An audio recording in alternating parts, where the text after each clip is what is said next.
In this video, we're going to take a quick look at the Leica SL3-P.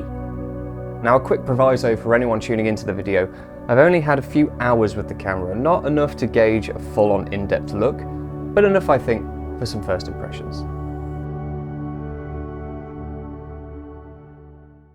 Last year at Paris Photo with Wex, I met some really big names in photography, and one of the obvious questions that we asked was, what do you shoot with now? And a lot of them mentioned that they used Leica bodies, which for me was interesting because they also said that normally the camera doesn't matter and it's what you capture that's important. To me, I always see it as both. The subject, yes, is important, but to be able to rely on the camera and know it's going to be up for like a minimum spec of what I want to create and how is super important. And I find that communities are always chomping at the bit to see what's new and how it can benefit their shooting. I'm not saying that specs don't matter, but there is an Apple-esqueness or a Rolls-Royce-esqueness with Leica. There's dozens of brands with models that vary across all scopes of different markets, but with the examples I've just used, you know that there's going to be quality in there and it's not going to disrupt the user experience, and the users know that the quality that they're going to be getting.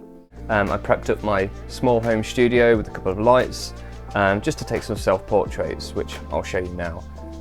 These are all JPEGs straight out of the camera, regular picture profile, some cropped, some not. And towards the end of the day, I took it out to go and capture some classic street stuff.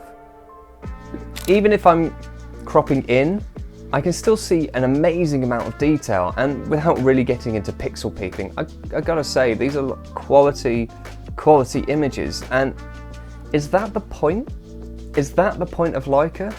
It commands a premium price, to be sure, but I just switched this thing on, set my stop and started shooting. Now, I know you can argue you could do that with any other camera, but this really was a switch and go. Like, I didn't need to delve into any huge amount of settings, I didn't need to change megapixel count, I didn't need to apply any setting that makes corrections. The L mount in general matches the Leica philosophy. There's a huge amount of brands in there now, and the fact that I can use a Sigma as if it was a first-party lens kind of fits the whole Leica vibe.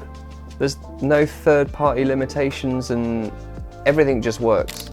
And it's pretty instant. There's no half a second waiting for images to load. I'm using a V90 SD card, by the way, but you can also use CF Express. I just wanted to flag that in case anyone wanted to touch on the technicalities.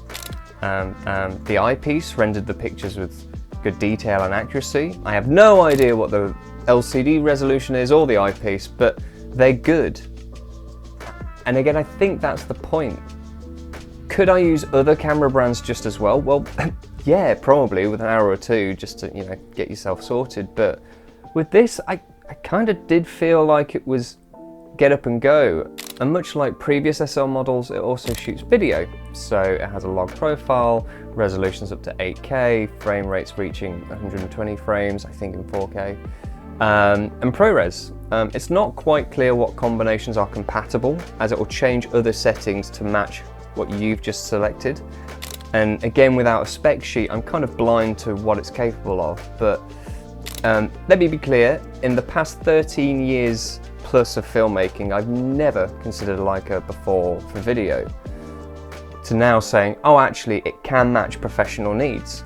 I would assume it's more for environments where you're photo versus video second, but everyone's hybrid these days, and the camera is super capable.